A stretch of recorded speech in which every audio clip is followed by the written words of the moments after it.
Kemarin kita diperlihatkan dengan Lo Feng yang akhirnya telah mendapatkan tubuh barunya. Tubuh baru ini memiliki kekuatan yang sangat besar yang membuat tubuh Lo Feng naik ranah menjadi Star Travel tingkat 6 dari Star Travel tingkat ketiga, dan kemarin Lo Feng juga mendapatkan kabar dari Babata kalau Su Xin telah meninggal, dan itu pun juga menjadi akhir dari cerita. Sebelum kita masuk ke pembahasan, tekan tombol subscribe, like-nya. Terima kasih.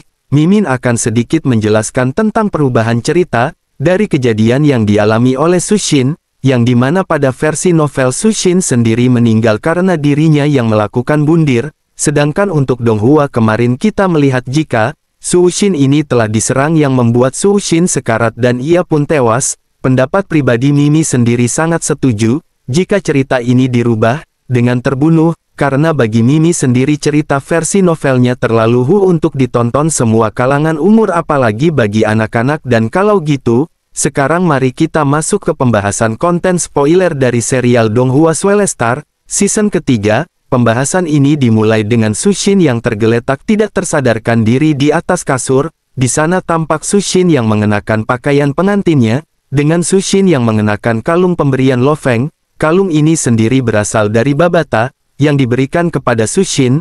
Nama kalung ini Cinta Abadi. Kalung yang awalnya tidak mengalami perubahan tiba-tiba saja mulai bersinar. Setelah Su Xin mengalami kondisi kritis, sinar dari kalung itu perlahan mulai bersinar lebih terang daripada sebelumnya. Sinar itu menyelimuti tubuh Su Xin sampai membuat tubuh Su Xin melayang di atas udara, dan cahaya itu secara perlahan juga memasuki tubuh Su Xin. Proses ini tidak disadari oleh Su Xin yang masih tidak tersadarkan diri. Setelah semua cahaya itu memasuki tubuh Su Xin, tiba-tiba saja alis Su Xin dapat bergerak dan dirinya pun membuka matanya kembali, dan kita pun berpindah ke tempat Lo Feng.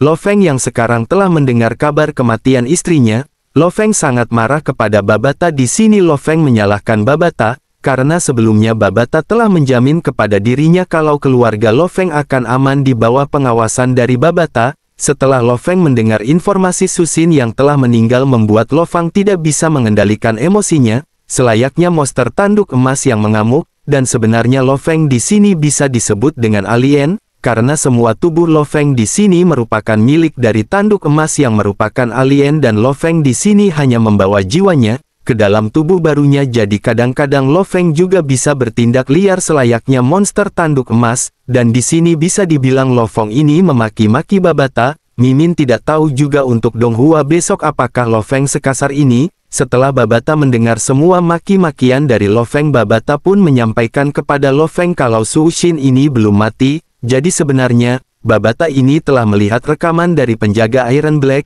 yaitu robot penjaga sebelumnya waktu Atkin, Yanhai, dan juga Nihelu datang ke tempat Su Xin untuk mengambil kristal Muya, dan juga harta-harta berharga milik Lo Feng. Jadi robot penjaga Iron Black telah merekam kejadian sebelumnya, waktu Nihelu menyerang Su Xin menggunakan kekuatan mentalnya, yang membuat kondisi Su Xin berada di kondisi sekarat.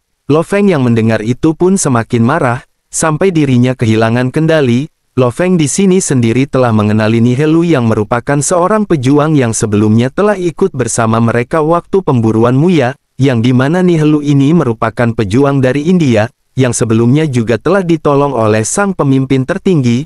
Mungkin di sini kalian tidak pernah mengenali Nihelu karena memang sebelumnya Nihelu ini benar-benar dianggap sebagai NPC karena perannya yang tidak penting, tetapi setelah mencapai episode 89, perannya menjadi sangat penting, yaitu sebagai villain untuk Atkin dan juga Nihelu. Lo Feng tidak menyangka jika kedua orang ini bisa berubah menjadi jahat, karena sebelumnya mereka berdua ini tidak memiliki potensi untuk berubah menjadi jahat. Atkin sendiri dulunya merupakan seseorang yang pendiam, sedangkan Nihelu hanya sekedar seorang pejuang, biasa Seta Travel tingkatan pertama, dengan menggunakan kekuatan mental seperti Lo Feng, yaitu kekuatan yang dapat mengendalikan jiwa maupun menyerang jiwa.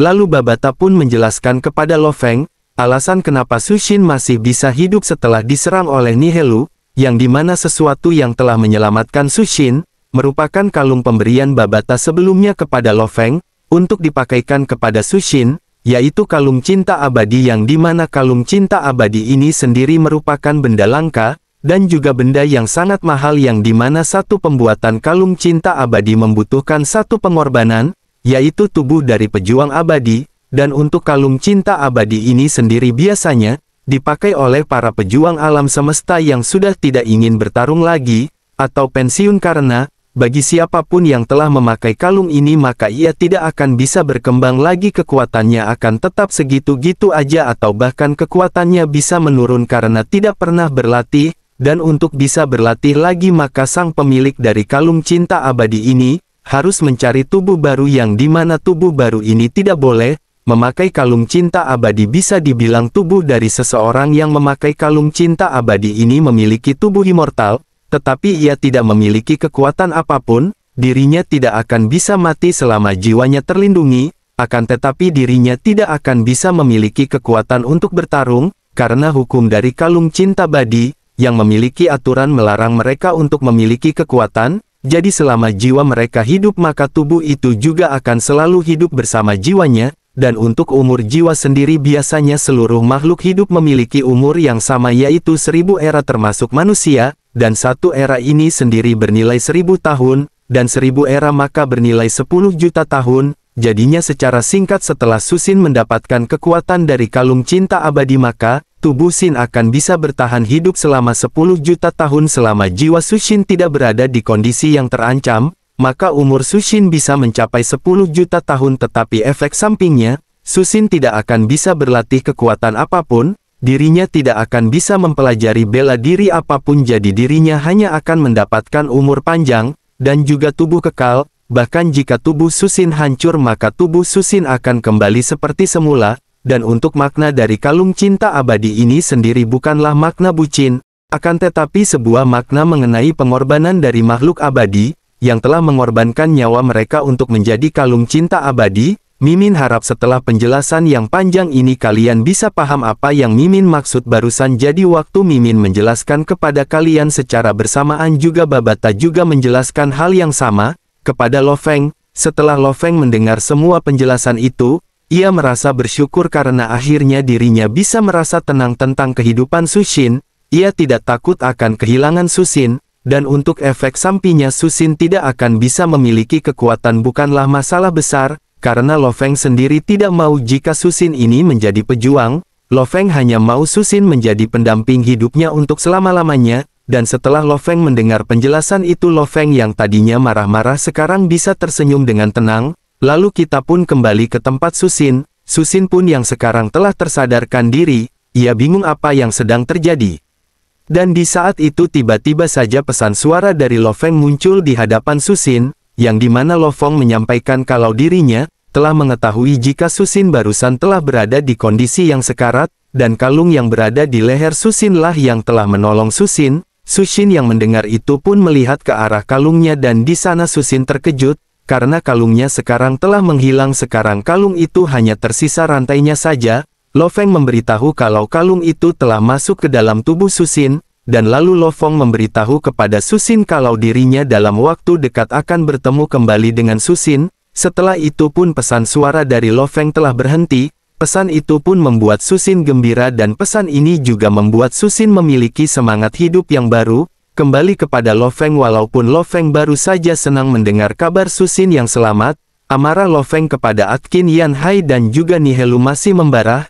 Lalu Lo Feng pun menggunakan senjata Heaven Forbidden Shuttle-nya terbang dari sana, menuju ke tempat mereka. Sambil di tengah perjalanan Babata menjelaskan kekacauan yang telah terjadi di sistem pemerintahan, yang dimana sekarang sistem pemerintahan Dewa Perang sekarang sedang kacau, istana Dewa Perang telah ditutup, tidak adanya pemimpin yang layak untuk menjadi pemimpin absolut seperti pemimpin Hong dan juga Dewa Petir maupun Lo Feng, membuat orang-orang yang berada di bawah peringkat mereka berebutan untuk mengambil kepemimpinan ini. Yang menonjol di sini adalah Atkin Yan Hai dan juga Nihelu. Babata memberitahu kalau Yan Hai dan juga Atkin telah mengambil alih markas Hari Aliansi, yang dimana markas Hari Aliansi sekarang telah berada di bawah kendali mereka berdua, dan juga Nihelu sekarang telah membuat masalah di Dojo Limits perguruan Dewa Petir. Keberadaan mereka bertiga telah membuat kekacauan kepada sistem pemerintahan yang telah dibentuk rapi oleh pemimpin Hong. Lo Feng yang mendengar ini pun sangat marah kepada mereka bertiga. Lo Feng menyampaikan kalau mereka bertiga ini pantas, mereka akan mati dengan kekuatan Lo Feng, yang saat ini berada di ranah dari Star Travel tingkatan ke-6, tidak ada satupun pejuang di bumi yang dapat menandingi dirinya. Melawan Atkin Yanhai dan juga Nihlu hanya akan menjadi seperti menginjak rombongan semut, kata Lo Feng. Lo Feng dengan kecepatan tinggi akan menargetkan satu orang dahulu untuk ia basmi, kemudian kita berpindah di tempat dari Yanhai. Yanhai sekarang tampak begitu senang dan juga tenang setelah dirinya berhasil mendapatkan kekuasaan dari negara Cina, karena sebelumnya negara Cina ini di bawah kepimpinan dari Komandan Jiayi. Dan karena sekarang Komandan Ji telah tiada setelah bertarung melawan Tanduk Emas bersama Lo Feng, jadinya Yanhai pun bisa mengambil kesempatan ini, untuk mengambil kekuasaannya, dan juga berkat kristal muya yang sebelumnya mereka dapatkan dari rumah Lo Feng, kekuatan dari Yanhai kini telah berada di tingkatan Star Travel tingkatan ketiga. Namun di saat Yanhai yang sedang bersantai, tiba-tiba saja Yanhai merasakan adanya aura kekuatan yang sangat besar di belakang dirinya. Yanhai yang merasakan ini pun merasa sangat ketakutan, karena dirinya belum pernah merasakan aura kekuatan ini, bahkan aura kekuatan ini melebihi Atkin yang dimana Atkin sendiri lebih kuat daripada Yanhai, artinya seseorang yang memiliki kekuatan ini berada di atas Atkin, dan setelah Yanhai menoleh ke belakang ternyata orang tersebut adalah Lo Feng. Lo Feng telah sampai di tempat Yanhai, dan lalu Lo Cheng pun tanpa basa-basi langsung membunuh Yanhai menggunakan kekuatan mental milik Lo Feng. Lo Feng menyerang jiwa Yanhai membuat Yanhai tewas akibat jiwanya yang telah rusak. Lo Feng dengan dingin pun menyampaikan kalau Yanhai ini merupakan target pertamanya, lalu target selanjutnya adalah mereka berdua. Tetapi untuk sekarang sepertinya spoiler dari serial Donghua Swelestar episode 89 kita akhiri saja sampai di sini. Terima kasih yang sudah menonton dan subscribe, bye-bye. 理解没能力杀死你和鲁只有行星级4个。谁？震惊全球的消息，扎阿特金即将宣 H2联盟一沿海的。对。